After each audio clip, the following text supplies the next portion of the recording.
Et oui les amis, il est venu le temps du débrief de ce match ASSE Concarneau à l'occasion des 90 ans de la SSE. Et comment parler de ce match, de ce débrief sans parler de notre 12e homme, de ce qu'il a fait avant le match, pendant le match, après le match. Je n'ai malheureusement pas pu y participer pour des raisons personnelles et professionnelles, mais j'ai pu compter sur des amis qui m'ont envoyé un max de vidéos pour me faire vivre le moment comme si j'étais là. Et je peux vous dire que ce que j'ai vu, à défaut d'y être, m'a donné des frissons et des larmes aux yeux. Le peuple vert, le 12e homme, est unique en son genre. Tu ne peux pas voir ça ailleurs. Les chants, les rassemblements qui ont eu lieu avant le match étaient juste extraordinaires, grandioses. Tout le spectacle avant match était grandiose. Pendant le match, reprenons quand même que le fait est qu'il y avait plus de 37 337 personnes, je crois pour le chiffre exact, pour le sûr, plus de 37 000 personnes, soit un taux de remplissage de 99%. Le tifo historique, incroyable, grandiose comme le club, grandiose comme les 90 ans que fêtait la SSE, un tifo digne des plus grands tifos de l'histoire, qui prenait 2 tribunes. Eh oui, fallait le voir pour le croire, l'ambiance extraordinaire, mais incroyable, qui a commencé avant le match, pendant le match et qui s'est même terminé longtemps après le match.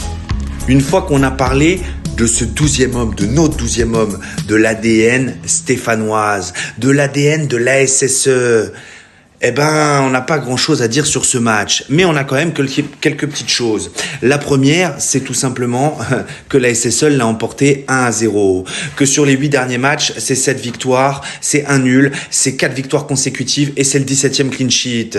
Et oui, une fois de plus, la SSE n'a pas encaissé de but.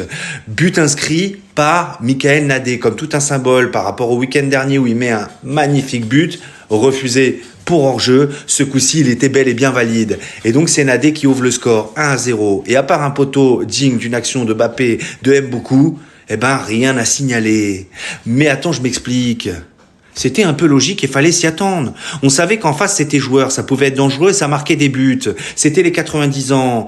Dans un stade à guichet fermé, plein à craquer, qui attendait qu'une chose, la victoire, que la série continue et que les clean sheets continuent. Enfin bref, il y avait quelque chose à assurer.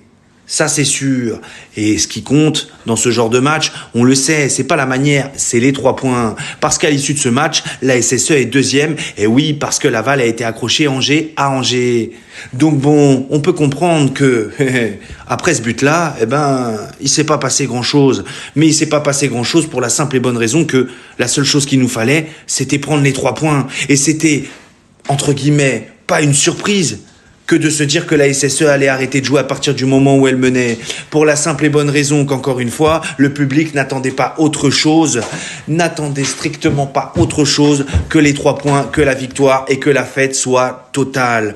Donc oui, le débrief sur le jeu en soi, eh ben on va pas en dire des tonnes, parce que le spectacle, il était pas là. Il était avant le match, il était dans les tribunes, il était sur le résultat et il était sur le classement. À aucun moment, malheureusement, dans le jeu. Quelques petites inquiétudes, mais encore une fois, je vais pas revenir dessus parce que c'est pas ce que je retiendrai, parce que ce match-là, mettez-vous à la place des joueurs, il devait être ultra stressant. Pas le droit à l'erreur. Un nul aurait été décevant, une défaite, j'en parle même pas. Enfin bref, ce week-end, c'était à Geoffroy Guichard, c'était les 90 ans, c'était Saint-Étienne Concarneau et c'était 3 points et on est 2e.